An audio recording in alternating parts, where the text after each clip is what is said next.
नमस्कार विद्यार्थी मित्रांनो, स्वागत आहे तुमच्या आपल्या मॅथ्स मॅजिक वर्ल्ड या युट्यूब चॅनलवर. विद्यार्थी मित्रांनो, आपण लसावी मसावी हा टॉपिक पाहत आहोत. यापूर्वीच्या व्हिडिओमध्ये आपण अपूर्णांकाचा लसावी आणि मसावी कशा पद्धतीने काढायचा याविषयीची संपूर्ण माहिती घेतलेली आहे. ठीक आहे. तर आजचा जो व्हिडिओ आहे यामध्ये आपण या पद्धतीच्या संख्या आहेत बघा इथे घातांकित स्वरूपाच्या. तर या संख्यांचा लसावी आणि मसावी कशा पद्धतीने घ्यायचा हे आज आपण इथे पाहणार आहोत. सोबतच काही मुद्दे सुद्धा इथे आपण घेणार आहोत. ठीक आहे. तर पाहिजे पहिलं एक्झाम्पल, ही एक संख्या आहे समजून चला. ठीक आहे. सर्व गुणाकारातील ही एक आहे आणि ही एक संख्या, अशा तीन संख्या गुणाकाराच्या स्वरूपामध्ये आणि घातांकाच्या स्वरूपामध्ये. ठीक आहे. तर अशा पद्धतीच्या संख्या असेल किंवा त्याच्यामध्ये काही चलांचा वापर केलेला असेल, जसे की एक्स वाय झेड कुठले चल असतील एबीसीडी मध्ये, तर अशा वेळेस त्यांचा लसावी आणि मसावी कसा घ्यायचा हे आपण इथे पाहूया. तर यासाठी बघा, मसावी आणि लसावी कसा घ्यायचा मी इथे अगोदरच लिहून ठेवलेले आहे तुम्हाला समजण्यासाठी. प्रत्येक एक्झाम्पल मध्ये तुम्हाला दिसेलच, कारण त्याच्यामुळे तुम्हाला कन्फ्युज होऊ शकते, त्यासाठी आपण हे लिहूनच ठेवलेले आहे. तर पाहिजे मसावी कसं घ्यायचं, काय म्हटलंय, कॉमन संख्यांचा कमीत कमी घात, काय म्हटलंय, कमीत कमी घात घेऊन गुणाकार करावा. कॉमन म्हणजे सर्व संख्यामध्ये ते नंबर्स तुम्हाला त्या संख्या, तिथे तीन संख्या आहेत, त्या संख्येमध्ये ते पर्टिक्युलर संख्या तुम्हाला सगळ्यामध्ये दिसायला पाहिजे आणि तिचा कमीत कमी घात घेऊन, म्हणजे त्या संख्येच्या ज्या संख्येमध्ये कमी घात दिसेल ज्या गुणाकारामध्ये, ती संख्या तुम्हाला इथे लिहायची गुणाकाराच्या स्वरूपामध्ये. ठीक आहे. कॉमन संख्यांचा कमीत कमी घात घेऊन गुणाकार करावा. ठीक आहे. गुणाकार पुन्हा आपल्याला करण्याची गरज नाही, फक्त गुणाकाराच्या स्वरूपात इथे लिहावं लागणार आहे. मग कॉमन बघायचे. आता दोन ही संख्या तुम्हाला तिन्ही ठिकाणी दिसते का, इथे पण आहे, इथे पण आहे, इथे पण. ठीक आहे. कॉमन आहे. कॉमन आहे म्हणजे काय, तिन्ही ठिकाणी असायला पाहिजे, जेवढ्या संख्या आहेत सर्व ठिकाणी ती असायला पाहिजे आहे. मग काय म्हणलंय, कमीत कमी घात घ्यायचा आहे. कमीत कमी घात कुठे आहे, इथे 2चा घातांक 3 आहे, इथे 2चा घातांक 2 आणि इथे 2चा घातांक 3 आहे. कमी घात कुठला आहे, 2चा घातांक 2. तर ही संख्या घेणार आहोत, 2चा घातांक 2 गुणिला. झालं, 2चं काम संपलंय. याच्यानंतर बघा 3 सर्व ठिकाणी का, इथे पण आहे, इथे पण आहे आणि इथे नाहीये. 3 इथे नाहीये म्हणजे 3 आपण घेणार नाही. आपल्याला कॉमन संख्या पाहिजे, म्हणजे सगळीकडे ती दिसायला पाहिजे. मग 3 आपण घेणार नाही. नंतर 5 चेक करा, इथे 5 आहे, इथे पण आहे आणि इथे सुद्धा आहे. आता घातांक कुठे कमी आहे बघा, इथे 5चा घातांक काहीच नाही, म्हणजे त्याचा घातांक किती असतो, 1 असतो. इथे घातांक किती झाला, 1. इथे 2 आहे आणि इथे 3 आहे. मग कुठली संख्या घेणार, कमी घातांकावाली, 5चा घातांक म्हणजे सरळ सरळ 5. यानंतर कोण आहे, 7 इथे पण आहे, इथे सुद्धा आहे आणि इथे सुद्धा 7 आहे. मग घात कुठे कमी आहे, इथे 4 आहे, इथे 6 आणि इथे 2. तर ही संख्या घ्या, इथे घात कमी, 7चा घातांक 2. हा जो गुणाकार आहे, हा गुणाकार म्हणजे यांचा मसावी. बस झालं, स्टॉप. आता यानंतर लसावी बघा कसं काढायचं. तर सर्व संख्यांचा जास्तीत जास्त घात घेऊन गुणाकार करावा. इथे सर्व संख्या म्हणलेलं आहे, इथे कॉमन म्हटलं तर इथे सर्व संख्या म्हणलेलं आहे आणि इथे जास्तीत जास्त घात म्हणलं, इथे कमीत कमी घेऊन बस. थोडं कन्फ्युजन होऊ शकते, त्यासाठीच मी अगोदर लिहून ठेवलेले. तुमच्या पद्धतीने जसं जमेल तसं लक्षात ठेवा, कन्फ्युजन करू नका. ठीक आहे. तर पाहिजे सर्व संख्या घ्यायच्या, कुठली संख्या सोडायची नाही, कॉमन असेल किंवा नसेल. ठीक आहे. पण घात कसा, जास्तीत जास्त जो घात जास्त असेल ती संख्या तुम्हाला घ्यायची. चला, पहिला नंबर 2चा. 2चा घात इथे 3 आहे, इथे 2 आहे आणि इथे 3 आहे. मग सर्वात जास्त घात कुठला आहे, 3 वा. 2चा घात 3, मग ती संख्या घ्या, 2चा घात 3. इथे 3चा घातांक 2 आहे, इथे 3चा घातांक 5 आहे, म्हणजे इथे घातांक जास्त आहे तर 3चा घातांक 5 घेणार आहोत. ही संख्या 3 पण संपले. आता 5 ते घातांक 1 आहे, इथे 2 आहे, इथे 3, तर हीच घेणार आपण, 5चा घातांक 3. आता उरले 7, इथे 7चा घातांक 4 आहे, इथे 6 आहे, इथे 2 आहे, तर ही संख्या घेणार 7चा घातांक 6. तर अशा पद्धतीने आपल्याला लसावी सुद्धा मिळाला. तर अशा पद्धतीने लसावी आणि मसावी आपल्याला घ्यायचं. ठीक आहे. यानंतर दुसरं एक्झाम्पल सेम तसंच आहे. या तीन संख्या गुणाकाराच्या स्वरूपात आपण घेतलेले आहे, घातांक पण आहेत. ठीक आहे. तर पहा मसावी काय मिळतोय, तर मसावी काय असणार आहे, कॉमन संख्या बघायची, सर्व ठिकाणी ती संख्या दिसायला पाहिजे आणि कमीत कमी घातवाली ती संख्या तुम्हाला घ्यायची. ते इथे बघा 2 आहे, इथे 2चा घातांक 2 आहे, इथे 2चा घातांक 3 आहे आणि इथे 2 आहे. 2 तीनही ठिकाणी दिसत आहेत. सगळ्यात कमी घात इथेच 2चा घातांक आहे. हे 2 लिहून घेतले. 3 इथे पण आहे, इथे सुद्धा आहे आणि इथे सुद्धा आहे. तिन्ही ठिकाणी 3 दिसतात आपल्याला. इथे 3चा घातांक 2, इथे 2 आहे आणि इथे एकच आहे. 5 घेणार आपण, 3चा घातांक 1. यानंतर 5 सर्वच ठिकाणी आहे. इथे 5चा घातांक 1 आहे, इथे 2 आहे आणि इथे 3. तर हीच संख्या घेणार आपण, 5चा घातांक 1. यानंतर आहे 7चा घातांक इथे 2 आहे, इथे 4 आहे आणि इथे 2 आहे. 7चा घातांक किती घेणार आपण, 2, कमी घ्यायचा. तर हा झाला आपला मसाई. 2 गुणिला 3 गुणिला 5 गुणिला 7चा घातांक 2. तर लसावी म्हणजे सर्वच संख्या येणार आहेत आणि जास्तीत जास्त घात आपल्याला त्याचा काय आहे.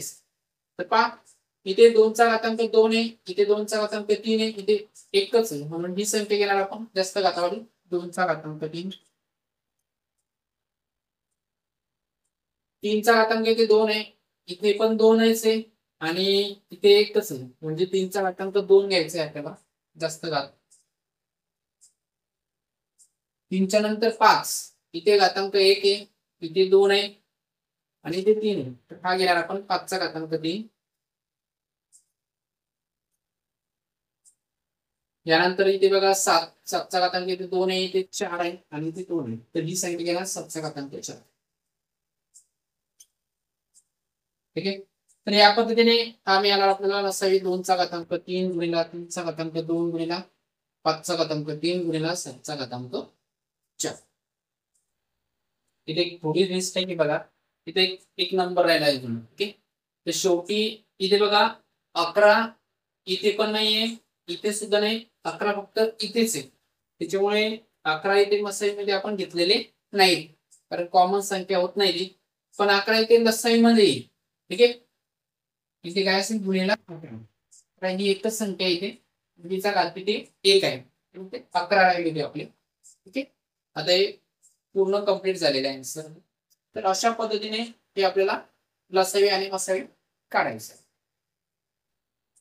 यानंतर तिसरं एक्झाम्पल पहा, थोडं वेगळं घेतलेलं आपण. इथे चल घेतलेले म्हणजे एबीसीडी मध्ये काही अल्फाबेट्स आहेत, यांचा आपल्याला लसावी मसावी घ्यायचा. आता इथे दोनच संख्या समजा, हे सर्व चल एक्स वाय एम गुणाकारात, इकडे एक्स वाय एम के हे सुद्धा गुणाकारात आहे. काहींना घातांक आहे, काहींना घातांक एकच. ठीक आहे. तर पाहिजे ज्यांना काही घातांक नाही म्हणजे त्यांचा घातांक किती 1 आहे असं आपल्याला समजायचं. तर पहा मसावी सेम. आता इथे जरी चल आलेले असतील तरी पण अगोदर ज्या पद्धतीने तुम्ही लसावी आणि मसावी घेतलेला आहे त्याच पद्धतीने इथे सुद्धा आपल्याला लसावी मसावी घ्यायचं. तर पहा एक्स दोन्ही ठिकाणी दिसतोय, हा कॉमन आहे. ठीक आहे. मग कमीत कमी घातवाला एक्स कोणता आहे, इथे एक्सचा घातांक 3 आहे, इथे 4 आहे. मग कुठला घेणार आहे, एक्सचा घातांक 3. बरोबर आहे. वाय दोन्ही ठिकाणी आहे का, आहे. मग वायचा घातांक इथे पण 1 आहे, इथे पण 1 आहे. त्याच्यामुळे डायरेक्ट तुम्ही वायच घेऊ शकता. वायचा घातांक 1. यानंतर बघा, याला तुम्ही डायरेक्ट लिहिलं तरी चालेल, गुणाकाराच्या स्वरूपात दाखवलं असेल तरी चालेल, काही हरकत नाही. इथे एम आहे, इथे सुद्धा एम आहे. इथे एमचा घातांक 1 आहे आणि इथे 3 आहे. तर हा एम घेणार आपण कमी घातांक एम. याला तुम्ही सिंपल असं सुद्धा लिहू शकता, एक्सचा घातांक 3 वाय एन असंही चालेल, काही हरकत नाही. ठीक. तर ते आपण घेऊ शकत नाही कारण ते दोन्ही ठिकाणी आहे का, नाही. तर हा झाला मसावी, एक्सचा घातांक 3 वाय एन. यानंतर लसावी बघा. आता सर्वच नंबर्स इथे आपण घेणार आहे. ठीक आहे. जास्तीत जास्त घात वाढली तर एक्स दोन्ही ठिकाणी आहेच, काहीच प्रॉब्लेम नाही. एक्सचा घात किती जास्त आहे, 4, तो घेणार आपण एक्सचा घातांक 4 वायचा दोन्ही ठिकाणी घातांक एकच आहे, वाय घेणार आपण इथे. एमचा घातांक इथे 1 आहे, इथे 3 आहे, तर ही संख्या घेणार एनचा घातांक 3. आणि शेवटी बघा के राहतो, केचा घातांक किती 1. याला तुम्ही या पद्धतीने सुद्धा लिहू शकता. एक्सचा घातांक 4 वाय एम चा घातांक 3. तर हा झाला मसाई. आता हे एक शेवटचं एक्झाम्पल पाहूया. या ज्या दोन संख्या दिलेल्या आहेत यांचा आपल्याला लसावी मसाई घ्यायचा आहे. तर पाय ते एक्स दोन्ही ठिकाणी आहे का, आहे. इथे पण आहे, इथे सुद्धा आहे. आणि कमी घात कुठे, इथे 6 आहे आणि इथे एक्सचा घातांक 1, म्हणजे हा एक्स घेणार आपण, एक्सचा घातांक 1. यानंतर बघा वाय दोन्ही ठिकाणी इथे पण आहे आणि इथे पण आहे. इथे घात 7 आहे आणि इथे 2 आहे, तर ही संख्या घेणार कमी घातावली आपण, वायचा घातांक 2. यानंतर बघा यम इथे पण इथे नाही, हा चालणार नाही. इथे के पण इथे नाही, म्हणजे यम पण चालत नाही आणि के सुद्धा चालणार नाही, म्हणजे इथे फक्त 2च अल्फाबेट मिळतील. यालाच या पद्धतीने सुद्धा लिहू शकता, एक्स वाय वर्ग. ठीक आहे. चला आता लसावी बघा. लसावी मध्ये सर्व संख्या आणि त्यांचं जास्तीत जास्त घात आपल्याला इथे घ्यायचं असतं. तर इथे एक्सचा घातांक 6 आहे, इथे 1, तर ही संख्या आपण घेणार आहे एक्सचा घातांक 6. इथे बघा वायचा घातांक 7 आहे, इकडे 2 आहे, तर ही संख्या घ्या वायचा घातांक 7. यानंतर वाय झालाय यम. बघा यम इथेच फक्त एलचा घातांक 1, तो एम घेऊन टाकायचा. आणि के पण इथेच आहे, केचा घातांक 1. यालाच तुम्ही एक्सचा घातांक 6 वायचा घातांक 7 यम 3 असं सुद्धा राईट करू शकतो. ओके. तर अशा पद्धतीने तुम्हाला लसावी आणि मसावी काढायचा आहे, जर अशा पद्धतीच्या घातांकाच्या स्वरूपात गुणाकारात संख्या आलेल्या असतील तर. आता काही महत्वाचे मुद्दे ते आपण थोडक्यात पाहणार आहोत. ते खरं तर सुरुवातीलाच पाहिजे होते, पण त्यासाठी तुम्हाला लसावी आणि मसावी पूर्णतः समजायला पाहिजे. आणि त्या मुद्द्यांचा उपयोग कुठे होणार आहे तुम्हाला, ज्यावेळेस काही एक्झाम्पल तुम्हाला सोडवायची असतील समजा शॉर्ट मध्ये, जे तुम्ही न सोडत आहे त्याचा काही केस तुम्हाला त्याचा उपयोग होऊ शकतो शॉर्ट मध्ये आन्सर काढण्यासाठी. ठीक आहे. आता यानंतर आपल्याला महत्वाचे मुद्दे पाहिजे. ठीक आहे. तर हे जे मुद्दे लसावी आणि मसावी संदर्भात आहे, ठीक आहे, अतिशय महत्वाचे. आता यांचा उपयोग तुम्हाला कुठे होतो नेमका, ज्यावेळेस आपण कॉम्पिटिटिव्ह एक्झाम मध्ये काही क्वेश्चन सोडवत असतो, म्हणजे जे मल्टिपल चॉईस क्वेश्चन असतात, ठीक आहे, पर्याय दिलेले असतात, तर अशा वेळेस याचा उपयोग खूप होतो माहिती आहे का. तर हे जर तुम्हाला माहित असेल तर तुम्ही इझिली जे ऑप्शन असतात तर ऑप्शन कॅन्सल करता येतात तुम्हाला, लगेच तुम्हाला लसावी आणि मसावी काढायलाही सोपं होतं. ठीक आहे. तर काही गोष्टी आपण व्यवस्थित लक्षात ठेवल्या पाहिजे. या बारीक सारीक गोष्टी असतात, आपण याच्याकडे दुर्लक्ष करतो आणि ह्याच महत्वाच्या गोष्टी असतात, कारण यातूनच काही ट्रिक्स बनत असतात. ठीक आहे. तर ट्रिक्स, बऱ्याचशा ट्रिक्स बघत असाल तुम्ही, या ट्रिक्स उगाच बनलेल्या नाही. तर या ज्या काही गोष्टी असतात यांचे पार्श्वभूमी असते मागे, ते आपण पाहत नाही. ठीक आहे. तर पाहिजे, जर दोन संख्यांचा मसावी 1 असेल तर त्या संख्यांना समूळ संख्या म्हणतात. मी यापूर्वी सुद्धा सांगितलं होतं ज्यावेळेस आपण लसावी मसावी काढण्याचं शिकलो त्यावेळेस. जर समजा 2 संख्या दिलेल्या आहेत, पहा 2च संख्या म्हणलेल्या बरं का, 2 संख्यांचा मसावी किती आहे, 1 आहे. 2 संख्यांचा मसावी 1 असेल तर त्या संख्यांना आपण समूळ संख्या म्हणतो. बरोबर आहे. 2 संख्या दिलेल्या आहे आणि त्यांचा जर मसावी आपल्याला 1 मिळत असेल तर त्यांना आपण काय म्हणतोय, समूळ संख्या. मग दुसरा जो नियम आहे, दुसरा जो मुद्दा आहे तो बघा काय, 2 समूळ संख्यांचा लसावी हा त्या संख्यांचा गुणाकार असतो. म्हणजे पहा, जर आपल्याला कळालं की त्या 2 संख्या समूळ संख्या आहेत, म्हणजे त्याच्यावर लगेच कळतंय आपल्याला की त्यांचा जो लसावी असणार आहे तो काय असणार आहे, त्या संख्यांचा गुणाकार असणार आहे. मग आपल्याला अशा संख्यांचा जर गुणाकार लसावी काढायला सांगितलं असेल तर मग आपण पूर्ण पद्धतीने जाणार की लसावी काढायला मसावी काढायला नाही, आपण डायरेक्ट त्या 2 संख्यांचा गुणाकार करणार. इथे टाइमपास होणार आहे का, नाही. पण हे केव्हा, जर हा मुद्दा माहित असेल तर. ठीक आहे. तर पाहिजे आता इथे एक्झाम्पल्स आपण घेतलेले, तर 4 आणि 9 या दोन संख्यांचा मसावी 1 मिळतो. या दोन्ही संख्यांना निश्चित भाग जाणारी संख्या फक्त ही एकच, एक व्यतिरिक्त सापडणार नाही, म्हणून मसावी काय बनतोय 1. आणि लसावी काय असणार आहे, या दोन संख्यांचा गुणाकार. आता मसावी 1 मिळतोय म्हणजेच काय, या दोन्ही संख्या झाल्या सहमूळ संख्या, आणि सहमूळ संख्या जर असेल तर त्यांचा जो मसावी असतो तो त्या संख्यांचा गुणाकार असतो, म्हणून 4 गुणिले 9 36. त्यांचा लसावी किती असणार आहे, 36 असणार आहे. ठीक आहे. तसंच 5 आणि 7 या दोन्ही संख्याचा मसावी जो मिळतोय तो सुद्धा एकच मिळतोय, कारण कुठलीच संख्या मिळत नाही की दोन्ही संख्यांना निश्चित भाग जाईल, ती फक्त एकच आहे. ठीक आहे. मग मसावी 1 मिळतोय म्हणजे ह्या कोण झाल्या, समूळ संख्या झाल्या, बरोबर आहे. मग यांचा लसावी काय मिळणार आहे, या दोन संख्यांचा गुणाकार म्हणजेच लसावी असणार आहे, म्हणून 7 5 35 लसावी किती मिळतोय, 35. तर अशा पद्धतीने हे व्यवस्थित लक्षात ठेवा. ठीक आहे. आता यानंतर बघा तिसरा आणि चौथा नियम काय, तर दोन क्रमागत नैसर्गिक संख्यांचा मसावी 1 असतो. क्रमागत म्हटलेले आहे, क्रमागत म्हणजे एकामागे एक येणार आहे. दोन संख्यांबद्दल बोललेले, दोन क्रमागत नैसर्गिक संख्या. कुठल्या संख्या, नैसर्गिक संख्या, यांचा मसावी किती असतो, 1 असतो. जर दोन संख्या जर घेतल्या आपण नैसर्गिक संख्या, कशा, क्रमागत म्हणजे एकामागे एक येणार आहे, जसे 18 नंतर 19 येणार आहे, 23 नंतर 24 या पद्धतीने. ठीक आहे.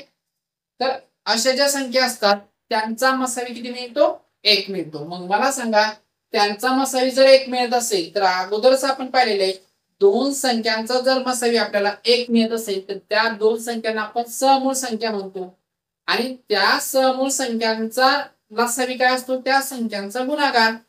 बरोबर आहे. मग चौथा मुद्दा त्याच्यावरूनच आहे बघा, दोन क्रमागत नैसर्गिक संख्यांचा लसावी हा त्यांचा गुणाकार असतो. काय असतो, त्यांचा गुणाकार. आता हे कशावरून म्हटले जाते की त्या दोन क्रमागत नैसर्गिक संख्यांचा लसावी हा त्यांचा गुणाकार असतो, कारण इथे बघा ह्या ज्या दोन क्रमागत नैसर्गिक संख्या आहेत त्यांचा मसावी 1 मिळतोय, म्हणून ह्या दोन्ही संख्या काय आल्या, समूळ संख्या. आणि समूळ संख्यांचा लसावी त्या दोन संख्यांचा गुणाकार असतो, म्हणून इथे काय म्हटलंय, दोन क्रमागत नैसर्गिक संख्यांचा लसावी हा त्यांचा गुणाकार असतो. ठीक आहे. तर पाहिजे 10 आणि 11, 10 नंतर 11 येते, बरोबर आहे. तर या झाल्या दोन्हीच्या दोन्ही क्रमागत नैसर्गिक संख्या. ठीक आहे. यामध्ये बघा यांचा जो मसावी मिळतोय तो किती मिळतोय, 1 मिळतोय. मग 1 मिळतोय आणि त्यांचा लसावी काय असणार आहे, मग त्यांचा गुणाकार 10 गुणिले 11 110. तो कुठल्याही संख्या घ्या, नैसर्गिक संख्या, पण कशा, क्रमागत संख्या असतील त्या दोन्हीच्या दोन्ही, त्यांचा तुम्हाला लसावी किती मिळणार आहे, त्या दोन संख्यांचा गुणाकार आणि मसावी असेल 1 असेल. आता याचा उपयोग होतो पुढे नेमका. आता सहजरित्या जर तुम्हाला कोणी विचारलं 17 आणि 18 या दोन संख्यांचा लसावी आणि मसावी सांगा, तर लगेच तुम्ही सांगू शकता ना, मसावी तर लगेच सांगणार तुम्ही, मसावी 1 आहे, लसावी लगेच गुणाकार करून सांगा. बरोबर आहे. यानंतरचा मुद्दा भाऊ 5 नंबर, दोन क्रमागत समसंख्यांचा मसावी 2 असतो. बघा दोन क्रमागत समसंख्या म्हणलेल्या आहेत, इथे पण क्रमागत म्हणजे एकामागे एक येणाऱ्या, पण कुठल्या, समसंख्या म्हणलेल्या, एकामागे एक येणाऱ्या दोन क्रमागत समसंख्यांचा मसावी किती असतो, नेहमी 2 असतो. ठीक आहे. कुठल्याही दोन समसंख्या घ्या क्रमागत एकामागे एक येणाऱ्या, त्यांचा मसावी तुम्हाला 2च मिळणार. ठीक आहे. आणि इथे बघा दोन क्रमागत समसंख्यांचा लसावी हा त्यांच्या गुणाकाराची निम्मे असतो. बघा ह्या ज्या दोन संख्या असतात क्रमागत समसंख्या, त्यांचा जो लसावी असतो तो त्यांच्या गुणाकाराची निम्मे असतो, म्हणजे त्यांच्या गुणाकाराला 2 ने भागायचं. तर पाहिजे 16 आणि 18 या क्रमागत समसंख्या यांचा मसावी मिळतोय 2. 2च अशी संख्या मिळते की दोघांना निश्चित भाग जाईल मोठ्यात मोठं. बरोबर. तर लसावी काय असणार आहे, या दोघांचा गुणाकार 16 गुणिले 18 आणि या गुणाकाराची निम्मे म्हणजेच किती, त्याला 2 ने भागायचं. निम्मे म्हणजेच काय, अर्धे, म्हणून अर्धे करायचं म्हणून 2 ने भागावं लागेल. इथे गुणाकार पूर्ण करत नाही बसायचं, इथे संक्षिप्त रूप जात असेल तर संक्षिप्त रूप देऊन टाकायचं. बे एक बे, इथे 18 लाही जातं, इकडे 16 ला पण जाते. किती येते बघा, बे एक बे आणि बे आठी 16 ठीक. आणि 8 गुणिले 18 किती, 18 आठी 144. ठीक आहे. तर अशा पद्धतीने लसावी किती मिळतोय, 144. आपली जी मेथड आहे त्या पद्धतीने तुम्ही लसावी मसावी काढून बघा, तुम्हाला मसाई सुद्धा हाच मिळेल आणि लसावी सुद्धा हाच मिळेल. तर असं सहजरित्या ती मेथड गरजही पडत नाही. जर तुम्हाला हा नियम जर माहित असेल तर डायरेक्ट तुम्ही त्याचा लसावी मसावी काढू शकता, म्हणजे तिथे जास्त डोकं लावण्याची गरज पडत नाही. आता समजा ही एक मोठी संख्या येते, 98 येते आणि 100 घेतली. आता ह्या दोन्ही पण क्रमागत समसंख्याच एका मागे एक येणार आहे. मग अशा वेळेस जर तुम्हाला मसाई विचारला तर तुम्ही डायरेक्ट सांगू शकता ना, 2. कशावरनं, मला माहिती 2 क्रमागत संख्यांचा मसाई 2 असतो. इथे तुम्हाला काही करण्याची गरज पडली का, नाही. तर हे जे मुद्दे असतात, हे जे नियम असतात, तर अशा पद्धतीने त्याचा उपयोग तुम्हाला होत असतो. पण बऱ्याच वेळेस आपण याच्याकडे दुर्लक्ष करतो. ठीक आहे. कारण आपण सूत्र, गणित म्हटलं की आपल्या समोर येतं सूत्र, बस सूत्र माहित पाहिजे, बस सूत्राचा उपयोग करायचा आणि गणित सोडवायचं, एवढंच आपल्याला माहित असतं. पण आपण तो पूर्ण कन्सेप्ट समजून घेतला पाहिजे आणि त्याच्याशी संबंधित काही नियम असतील तेही समजून घेतले पाहिजे आणि त्याच्यावर आधारित असलेले एक्झाम्पल जेवढे होईल तेवढे सॉल्व्ह केले पाहिजे. तरच तुम्हाला गणित चांगल्या प्रकारे समजेल. तुम्ही जेवढे एक्झाम्पल सॉल्व्ह करा तेवढे तुम्हाला डिफिकल्टी येतो आणि डिफिकल्टी आल्यानंतर तुम्ही ते सॉर्ट आउट करणारच तुमच्या पद्धतीने. ठीक आहे. ओके. जसं जसं सॉर्ट आउट करत राहाल तुम्ही त्याच पद्धतीने तुम्हाला बऱ्यापैकी सर्व गोष्टी क्लिअर होऊन जातील. ठीक आहे. तर नेक्स्ट व्हिडिओमध्ये आपण आता यानंतर शाब्दिक उदाहरणे घेणार आहोत. आता सर्व जेमतेम सर्व शाब्दिक उदाहरणेच असणार आहे. ठीक आहे.